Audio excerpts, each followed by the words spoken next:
all the things you've been taught, you've been told. Don't blink, don't run, don't turn left or turn right or look straight at the sun. My mind's going in circles, I'm trying to fight it. Getting these voices inside to stay quiet. Gone to the place where all this began. Just start again. Oh, you won't see the light until the dawn breaks. No, till it's all said. Halo semuanya, kembali lagi di channel Zoales Prasetyo. Jadi di kesempatan kali ini saya akan share ke teman-teman semuanya pengalaman saya menggunakan Honda Vario 125 setelah 1 tahun pemakaian. Video ini bertujuan untuk memberikan gambaran khususnya untuk teman-teman semuanya yang mau beli motor ini, biar makin tahu dan makin paham apa-apa saja sih kekurangan dari Honda Vario 125. Oke teman-teman, jadi ini dia motornya Honda Vario 125 CBS ISS SP warna putih yang pemakaiannya sudah 1 tahun. Jadi motor ini baru saja bayar pajak tahunan teman-teman. Saya beli motor ini di bulan 3 ya, 2024. Untuk pajak tahunannya kemarin di 295.000. Jadi tidak sampai 300.000 ya untuk pajak dari Honda Vario 125 teman-teman. Nah, buat kalian yang belum tahu, ini adalah Honda Vario 125 CBS ISS SP warna putih atau warna spesial. Jadi ini warna sudah tidak diproduksi atau disuntik mati. Jadi buat teman-teman nih yang punya Vario warna seperti ini, saya sarankan sih mending kalian rawat motornya, jangan dijual teman-teman. Karena memang warnanya sudah tidak ada, sudah mulai langka kita lihat di jalan, dan sudah tidak diproduksi. Oke. Jadi untuk odo atau total kilometernya kita lihat dulu di sini. Pemakaian 1 tahun ini belum jauh teman-teman ya. Jadi untuk odonya sendiri baru di 2.742, belum ada 3.000-an karena memang motor ini nggak pernah jalan jauh. Jadi cuma ya jalan-jalan yang dekat-dekat aja untuk harian biasa. Jadi odonya 2.700-an. Jadi yang pertama yang akan saya bahas di sini, jadi saya akan bahas sejujur-jujurnya sesuai dengan apa yang saya rasakan setelah menggunakan motor ini. Di sektor mesin teman-teman, yang pertama untuk sektor mesin, motor ini punya mesin 125 cc ISP berpendingin cairan ya atau radiator. Nah, setelah pemakaian 1 tahun yang saya rasakan dengan mesin 125 cc untuk harian, saya rasa ini motor pas ya, tenaganya cukup. Jadi nggak terlalu lemot dan nggak terlalu gede juga ya. Jadi kalau kalian pingin motor dengan power yang pas, kalian bisa ambil yang satu ini teman-teman. Mungkin kalau Honda Beat di 110 cc kalian merasa kurang, nah kalian bisa ambil yang 125 cc ini. Jadi secara porsi ini pas banget ya dari segi power ya. Untuk harian, untuk kerja, kuliah, sekolah ini oke banget dan pas banget. Nah, untuk konsumsi bahan bakar, motor ini iritnya luar biasa teman-teman. Di video saya yang sebelumnya saya pernah membahas dan mengetes langsung keiritan dari motor ini. 1 liter itu bisa tembus di 55 km. Jauh banget ya, 55 km per liter. Itu menurut saya motor yang sangat irit, mengingat cc-nya cukup lumayan di 125 cc tapi bisa seirit itu. Itu kelebihan dari Vario 125. Jadi memang kalau kita bicara soal irit, Honda itu nggak ada lawan iritnya. Bener-bener irit banget. Saya sudah membuktikan sendiri motor ini irit. Kemudian keluhannya apa sih? Nah, karakter dari mesin Vario 125 pada saat mesin masih dingin teman-teman, itu biasanya berebet. Nah, itu karakternya. Ternyata setelah saya cari tahu di teman-teman yang lain juga pengguna Vario 125, banyak yang komen yang mereka rasakan juga sama. Jadi ketika masih pagi, biasanya berebet itu kapan sih Bang? Berebetnya itu pas masih pagi, baru kita nyalakan, belum kita panaskan, langsung kita bawa jalan. Nah, biasanya itu dia kerasa berebet. Nah, berebetnya itu nggak lama ya, jadi hanya beberapa saat, setelah itu lancar, nggak ada masalah. Jadi biasanya kalau masih pagi, baru dinyalakan, mesinnya masih dingin, kalian bawa jalan langsung, itu berebet. Nah, ini karakter dari mesin Vario 125. Tapi kalau kalian nyalakan masih pagi, kalian panaskan dulu sekitar 2-3 menit, kalian bawa jalan, itu oke, nggak ada masalah. Jadi plusnya secara power ini pas, sedang lah ya untuk harian, kemudian irit banget. Tapi keluhannya itu, pas mesin dingin seringkali berebet. Itu ya untuk sektor mesin. Nah, untuk gredek sendiri gimana Bang? Untuk gredek sendiri di kilometer 2700-an sih belum gredek teman-teman ya. Belum gredek. Mungkin karena saya rajin bongkar CVT, bersihkan kampas ganda, itulah kenapa gredeknya belum mulai terasa. Padahal kita semua tahu ya, Honda Vario 125 itu karakternya atau khasnya itu gredek biasanya. Tapi untuk motor saya sejauh ini masih aman, pemakaian 1 tahun. Di kilometer 2700-an belum gredek, masih aman. Oke ya. Jadi di sektor mesin itu sih teman-teman ya, yang saya rasakan setelah pemakaian 1 tahun. Jadi memang ada plus dan minusnya. Nah sekarang kita coba dengarkan suara mesinnya ya. Kira-kira gimana sih suara mesinnya setelah pemakaian 1 tahun di kilometer 2700-an? Oke, ini dia suara mesinnya teman-teman. Suara mesinnya bener-bener masih halus banget. Suaranya halus banget, enak banget. Untuk part-part di bagian CVT juga belum ada yang diganti ya. Jadi masih standaran. Hanya rollernya saya ganti yang agak sedikit lebih ringan. Tapi untuk sisanya V-belt, kemudian kampas ganda itu masih standar semua, masih aman semua ya. Tuh suara mesinnya kurang lebih seperti ini dari Vario 125 setelah pemakaian 1 tahun. Halus banget teman-teman, suaranya masih enak banget, masih empuk banget ya. Tuh ya, sudah suaranya halus, irit, mantap ya suaranya. Kalian bisa dengarkan, halus banget suaranya, sama sekali tidak kasar. CVT juga senyap, suaranya nggak kasar sama sekali. Mesinnya irit, powernya pas, enak sih. Kemudian untuk pencahayaan gimana bang? Untuk pencahayaan dibilang terang banget juga enggak ya. Jadi pencahayaan untuk headlampnya sendiri dibilang terang juga enggak terlalu terang, tapi dibilang redup juga enggak. Karena memang sudah LED. Jadi ya cukup lah kalau kalian gunakan untuk harian itu cukup banget. Untuk pencahayaan sendiri apalagi sudah full LED. Jadi kalian nggak perlu mikirin bohlamnya putus, ganti bohlam, nggak perlu teman-teman. Ini sudah full LED dari headlampnya, DRL, sennya, stop lamp, LED semua. Kemudian untuk kaki-kaki, untuk suspensi menurut saya ini enak banget untuk Vario 125 ya. Baik kalian gunakan untuk sendiri maupun untuk boncengan itu suspensinya enak ya. Untuk depannya dia teleskopik SOA, sedangkan belakangnya dia masih single shock tapi cukup enak dan cukup stabil teman-teman. Gak ada masalah ya. Sejauh ini masih oke, gak ada masalah. Enak sih untuk suspensi. Untuk pengereman sendiri, nah pengereman kebetulan sudah saya upgrade di sini. Jadi untuk pengereman depan sudah menggunakan Nissin 2 piston. Untuk disnya juga menggunakan dis variasi ya. Jadi sudah bukan bawaan. Jadi secara pengereman untuk standarnya sendiri 1 piston saya rasa dengan mesin 125 cc sudah cukup. Karena memang tidak terlalu kencang-kencang banget motor ini. Jadi pakai 1 piston sudah oke sih. Tapi kalau kalian pengen lebih pakem lagi, bisa kalian upgrade menggunakan 2 piston. Tapi terlalu pakem menurut saya sih ya. Itu ya untuk pengereman depan oke, standar bawaannya sudah oke, sudah enak.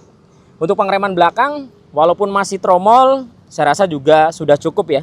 Mengingat cc-nya hanya 125 cc. Mungkin kalau 150 ke atas, nah itu wajib disc brake ya. Karena secara kecepatan tentunya lebih cepat, lebih kencang, butuh disc brake di bagian belakang. Tapi kalau untuk Vario 125, it's okay lah, nggak ada masalah ya untuk pengereman tromol belakang. Sejauh ini oke, nggak ada keluhan sama sekali. Pengereman juga enak, nggak ada keluhan. Remnya juga nggak berisik, senyap, mantap sih. Di bagian pengereman enak, suspensinya enak teman-teman.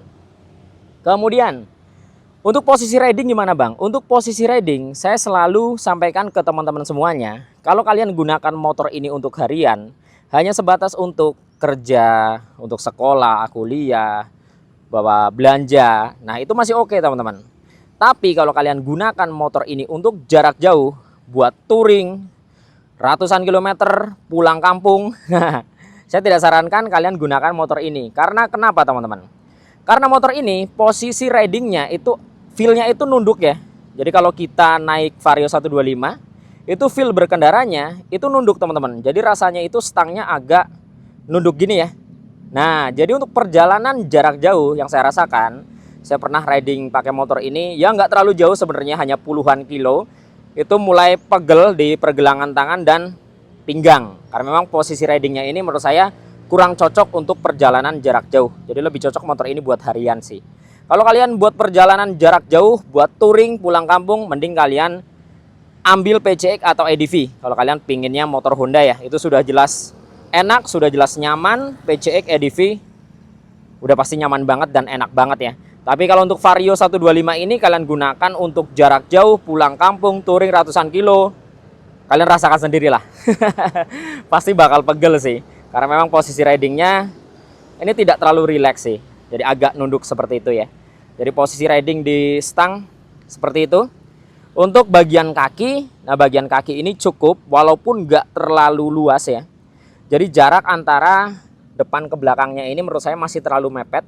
Tapi untuk di bagian samping, bagian pijakan kakinya, ini oke banget teman-teman. Ini space-nya jauh ya jaraknya ya. Jadi lega, ke kanan ke kirinya juga cukup lega. Nah minusnya memang di ini dia, bagian tengah. Jadi kalau kalian bawa barang seperti tabung gas, galon itu nggak bisa di tengah teman-teman. Mau nggak mau harus di samping ya. Karena memang tidak cukup space di bagian tengah sini. Itu sih ya. Kemudian untuk tinggi badan saya 165 cm. Posisi di bagian dek depan atau bagian lutut ini masih jauh jaraknya. Masih ada space sekitar 4 jarian. Untuk tinggi 165 ya. Mungkin untuk tinggi 170 atau 180 bakal lebih mepet lagi. Tapi dengan tinggi saya 165, it's okay, nggak ada masalah. Enak sih. Oke lah, mantap. Kemudian untuk penyimpanan nih teman-teman. Untuk penyimpanan ya oke lah ya untuk harian ya. Ini sebelah kanan biasanya saya gunakan buat ini teman-teman, koin ya. Buat naruh koin seperti ini. Nah koin-koin recehan. Kalau sebelah kiri ini lumayan, kita bisa masukkan HP, bisa masuk. Apalagi sudah ada power charging, sudah tipe USB. Ya jadi tinggal colok langsung, nggak perlu adaptor tambahan, nggak perlu keluar biaya lagi buat kalian gunakan fitur power chargingnya. Nah untuk space ini lumayan luas. Jadi ketika kita bawa HP ngecas, ini bisa kita taruh di dalam, kemudian kita tutup ya. Itu aman banget teman-teman. Ini waterproof, jadi walaupun di steam, dicuci, kena semprotan yang cukup kencang, air nggak bakal masuk teman-teman. Kemudian ya untuk keamanan sudah tidak usah ditanyakan karena ini sudah keyless, apalagi sudah ada alarm dan answer back. Jadi mau parkir dimanapun, kapanpun nggak perlu khawatir motornya hilang. Kecuali motornya diangkut ke mobil. Paling itu ya. Untuk mencuri motor keyless, paling solusinya hanya mengangkut motornya ke mobil teman-teman. Tapi kalau kita akalin mau gimana pun ini nggak bakal bisa diakalin. Untuk keyless sendiri pasti error. Kemudian untuk speedometer sudah full digital. Secara tampilan gimana bang pas bawa riding? Nah untuk secara tampilan sudah cukup oke ya. Jadi angkanya ini, angka speednya teman-teman, indikator speednya atau indikator kecepatan ini cukup besar. Jadi cukup terlihat jelas pas kita riding.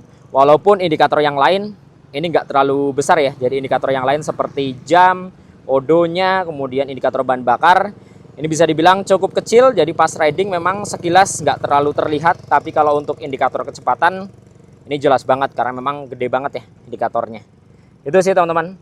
Kemudian untuk fitur sendiri, jadi fitur unggulan dari Vario ini dia punya ISS. Tapi jujur saya jarang sekali menggunakan fitur ISS. Karena tanpa ISS pun motor ini sudah irit. Apalagi kalau kalian mau pakai ISS nih, pasti bakal lebih irit. Nggak pakai ISS pun bisa tembus 55 km per liter loh. Apalagi kalau kalian pakai ISS ya. Nah itu bakal bisa lebih irit lagi teman-teman. Itu sih ya. Posisi riding oke, pencahayaan cukup, pengereman juga oke, sudah cukup untuk Matic 125 cc. Kemudian untuk mesin juga enak banget. Untuk harian pas, nggak terlalu kegedean powernya, nggak terlalu kecil juga, ya memang oke banget sih. Nah kalau kita bicara soal desain teman-teman, nah soal desain nggak usah ditanya. Siapa sih yang tidak suka dengan desain Vario 125? Ini motor menurut saya punya desain yang bisa dibilang hampir sempurna. Teman-teman bisa lihat desainnya dari bagian batok kepala, bodi depan, bagian kaki-kaki ke belakang, ini bener-bener manis banget, desainnya cakep banget. Bahkan motor ini selalu jadi bahan modifikasi. Karena memang modifnya gampang teman-teman. Bawaan lahirnya saja dari dealer sudah ganteng, apalagi dimodif. Ini saya modif tipis-tipis, ganti velg, ganti pengereman, dan beberapa aksesoris lain. Teman-teman bisa lihat betapa manis dan gantengnya motor ini. Itu salah satu alasan kenapa saya pilih Vario 125 untuk harian. Yang pertama memang tidak bisa dipungkiri, saya suka dengan desainnya. Desainnya ini bagus banget teman-teman. Tuh cakep banget ya. Secara desain memang tidak bisa diragukan sih. Motor ini ganteng banget. Kemudian untuk Joknya gimana bang? Joknya sendiri teman-teman, ini juga pas. Jadi Vario ini punya jok yang nggak terlalu kegedean dan nggak terlalu kekecilan. Mungkin kalau Honda Beat masih terlalu sempit ya, karena memang bodinya ramping. Tapi kalau untuk Vario 125, ini joknya luas, sedang ya, cukup ya, walaupun nggak terlalu besar, tapi sudah cukup. Joknya cukup luas, cukup panjang juga. Yang dibonceng di belakang juga cukup nyaman, karena dia punya space yang lumayan panjang teman-teman. Jadi oke ya untuk harian. Untuk bagasinya juga pas nih ya. Kalau kalian mau taruh barang-barang seperti tas, topi, jas hujan, ini masih oke. Walaupun untuk helm yang ukuran agak besar itu nggak bisa masuk teman-teman. Kalau helmnya kecil, half face masih bisa masuk. Tapi kalau helmnya besar ukuran L ke atas itu susah masuknya. Mungkin ada beberapa yang bisa masuk karena memang helm itu punya model atau desain yang beda-beda ya. Nah seperti itu. Jadi untuk bagasi, kalau kalian gunakan untuk harian masih oke sih. Gak ada masalah. 18 liter bagasinya. Nah untuk tangkinya teman-teman. Nah tangkinya ini walaupun bodinya nggak terlalu besar, cukup ramping, tapi Honda bisa menghadirkan tangki 5,5 liter. Nah udah motornya irit, tangkinya gede. Jadi kalian nggak dikit-dikit ke pom bensin, nggak dikit-dikit ke SPBU ya. Saya jujur pakai motor ini ngisi full tank itu bisa 2 mingguan. Kalau kalian gunakan untuk sekolah, untuk harian, kuliah mungkin full bisa 1 minggu ya. Kalian gunakan motor ini. Bayangkan saja, irit, tangkinya gede. Wah, buat harian oke banget sih. Mungkin itu teman-teman ya. Secara keseluruhan dari motor ini Vario 125 setelah pemakaian 1 tahun. Jadi sudah saya sampaikan nih apa saja plus minusnya dari motor ini. Karena memang semua produk otomotif pasti punya kekurangan dan kelebihan. Kalau kalian nyari motor yang sempurna, pasti nggak ada yang sempurna sih. Sebagus apapun, seperfect apapun pasti ada kekurangannya. Jadi itu tadi beberapa kelebihan dan kekurangan Honda Vario 125 CBS ISS SP warna putih milik saya setelah 1 tahun pemakaian. Jadi buat teman-teman yang mau beli motor ini, mending beli sih. Kalau untuk harian dipastikan enak banget, desainnya cakep banget, harganya juga terjangkau. Mungkin itu teman-teman yang dapat saya sampaikan di video kali ini. Mudah-mudahan video ini bermanfaat dan informatif tentunya. Nantikan video-video saya yang berikutnya dari channel Zawal Prasetyo dan sampai jumpa.